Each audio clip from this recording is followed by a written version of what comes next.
Hello and welcome to another video. Today I want to talk about my favorite racing game of all time, Diddy Kong Racing.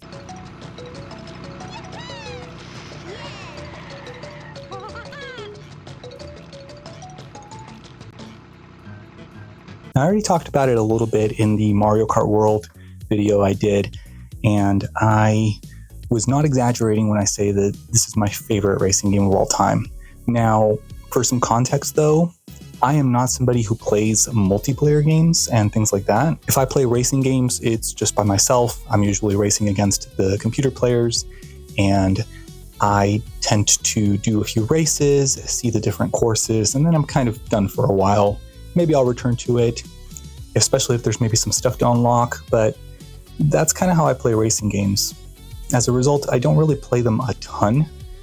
So my opinion is not one of somebody who likes to be competitive online or have a bunch of people over and play racing games together. I treat racing games like I do any other kind of single player experience.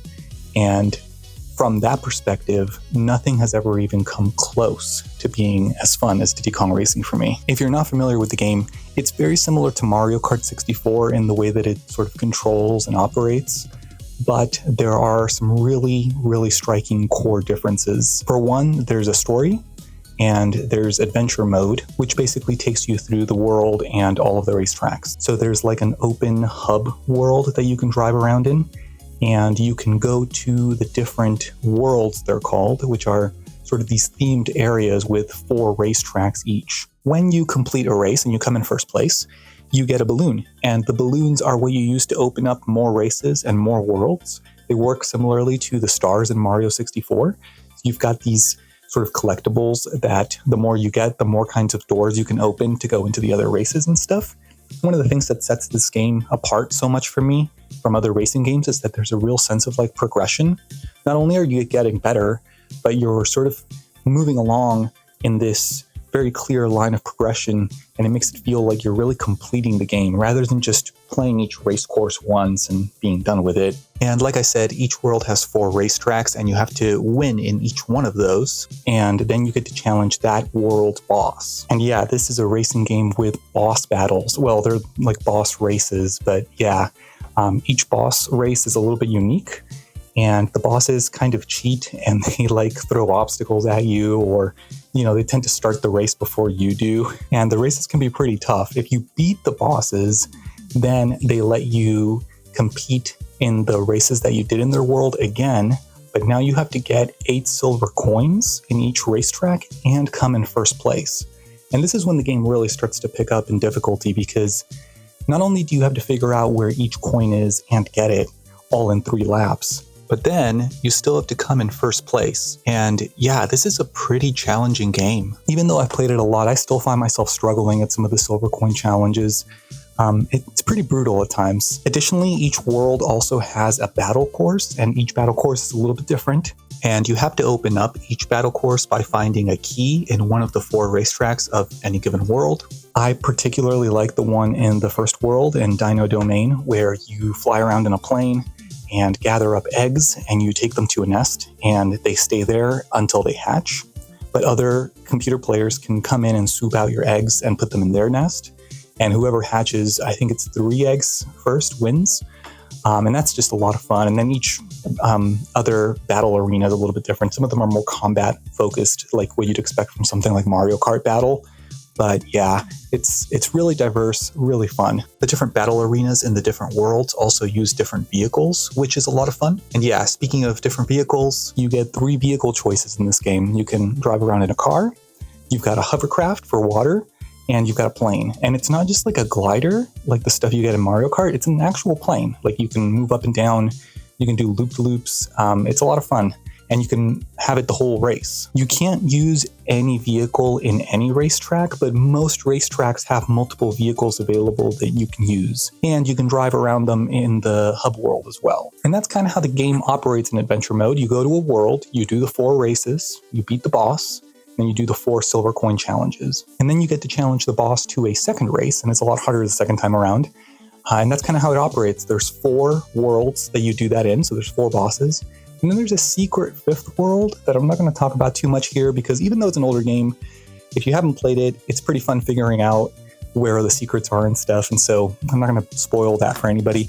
But yeah, it's a lot of fun. I really like the different theming of the worlds. You've got Dino Domain, which is dinosaur themed, and I really love that one. That's the first world. And you've got Snowflake Mountain, which is of course really snowy. I particularly like Frosty Village. Then there's Sherbert Island, which is water themed, and it's got some pirate aesthetics to it as well, which I really like.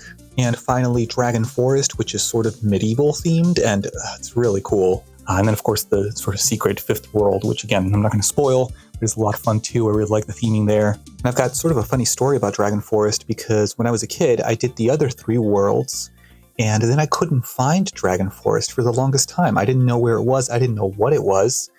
And then one day I finally found it because the entrance is behind a waterfall. And so I went in and I found it. And as a kid, the whole thing just made a really big impression on me. And ever since then, if I see waterfalls in games, I always look behind them, like compulsively searching for secrets. Another thing I really like in Diddy Kong Racing is the way the items work. It's a little bit different from Mario Kart. In Mario Kart, you have like a random item pop up from a box. And based on where you are in the race, you know, you get better or worse items. So like if you're in first place, you might get like a banana peel, but if you're in last place, you might get like a blue shell or a lightning bolt or something like that, right? You get better items in the back to help you catch up. And if you're in the front, you get worse items to give other players sort of a chance. And I think it's a pretty clever design because it makes it so that even players of different skill levels are on similar footing. Diddy Kong Racing doesn't have that at all. Each balloon is colored, and the color of the balloon determines what item you get. And if you get multiple of the same item multiple times, it sort of upgrades that item. So if you get 2 red balloons in a row, those are the rocket balloons, and it upgrades your rocket into a homing rocket. So there are rockets that you can shoot at other players, there are boosts, there are shields, a magnet that pulls you to the player in front of you, and oil slicks, which function like the banana peels in Mario Kart. And they can all be upgraded twice to give you more powerful versions of those items. But your placement in the race has no bearing on which item you get. Instead, you have to seek out the balloons you want based on your own sort of strategy. So like if you're in first place, maybe you want to get more boosts and shields rather than rockets. So you kind of have to think about it a little bit more and strategize. But what it also means is that if you mess up in Diddy Kong Racing, and you get hit by something or you fall off the track or whatever, it makes it a lot harder to catch back up to get that first place. And that's where I think some of the challenge comes in with this game. But frankly, I think it's a lot of fun. And I think especially if you're playing single player where you don't really have to worry about other people's skill level and things like that, this system works really, really well. I often find myself getting a little frustrated with Mario Kart when I play by myself, because I'll be doing really well and then somebody hits me with a blue shell and then it's like, you know, I'm not good enough that I can avoid those things, but at the same time, I'm good enough that I'm usually in first place. And so it starts to get kind of frustrating, whereas Diddy Kong Racing, the items are more subdued and it relies more on you just like being good at the game to be able to get that first place rather than getting lucky or unlucky. And some of the later races in this game are absolutely brutal. They are really hard. You know, I wouldn't consider myself like an expert at racing games, so, you know, maybe somebody else out there thinks that this game isn't very hard. But for me, at least, for my skill level, oh man, this kicks my butt a lot. Especially some of the boss races at the end. They're just really, really tough. Oh, especially the third boss race against the octopus in Crescent Island. That one, oh man. The second time you have to race him, he drops these bubbles that like stop your movement for a couple of seconds, and it's just awful. It is one of the hardest races in the game for me. It's nightmare fuel. But yeah, let's talk a little bit about the characters. So much like Mario Kart, you can choose from different characters to play as. There's of course Diddy Kong, but there's also all sorts of other characters in here. We got Banjo from Banjo-Kazooie in here before he made his debut in his own game, and Conker as well, and a couple other characters that are sort of unique to this game at this point. I always really liked playing as Tip Top as a kid. Hey, it's Tip Top. And I still do. I find that his controls are really quite good, but I also like switching it up and playing as different characters sometimes. One of the reasons I really like playing as Tip Top is because I just find his horn to be pretty fun. The different characters have different horn sounds, and I just really like his. He also just looks kind of derpy and fun. I don't know, I really like Tip Top. I gotta talk a little bit about the music in this game. It's really fantastic. It's one of my favorite composers, David Wise, who also did the Donkey Kong Country game soundtracks, and I just really love this soundtrack so much.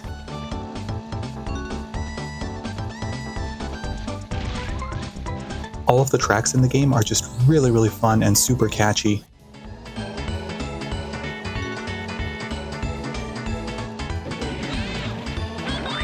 They also just have a really good vibe and really fit whatever setting they're in.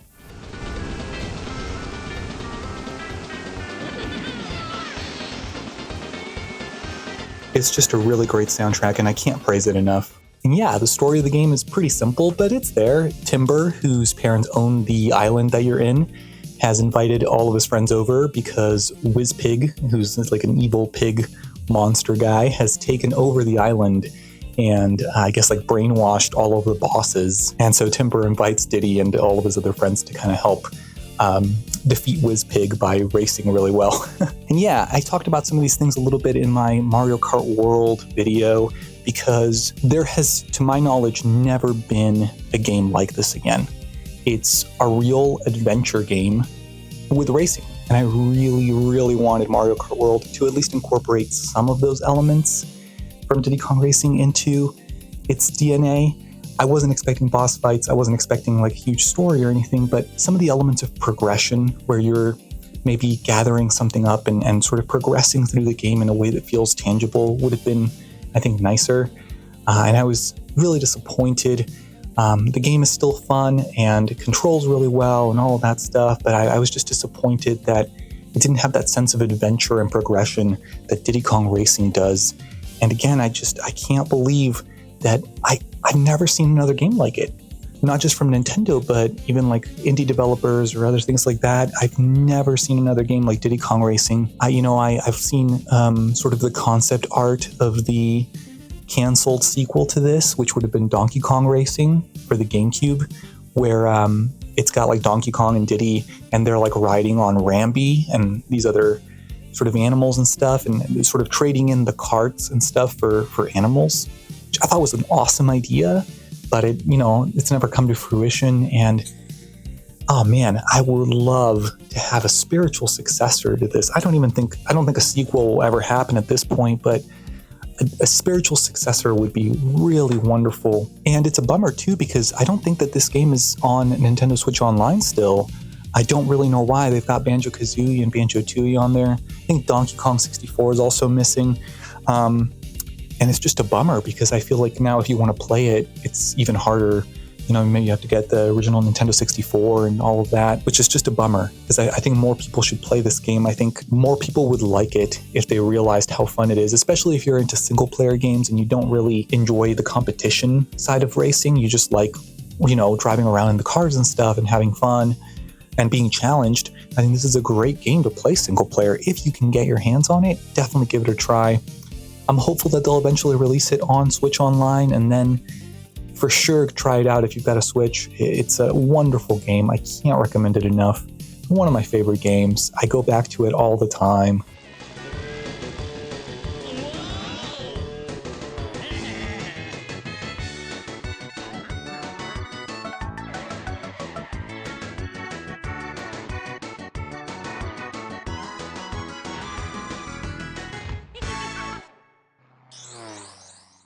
But what about you? Have you played Diddy Kong Racing? What do you think of it? Have you never played it before? Let me know down in the comments. I really want to hear what your guys' history is with this game, or if you mostly just stuck to Mario Kart growing up. So yeah, let me know down below. And as always, thanks for watching.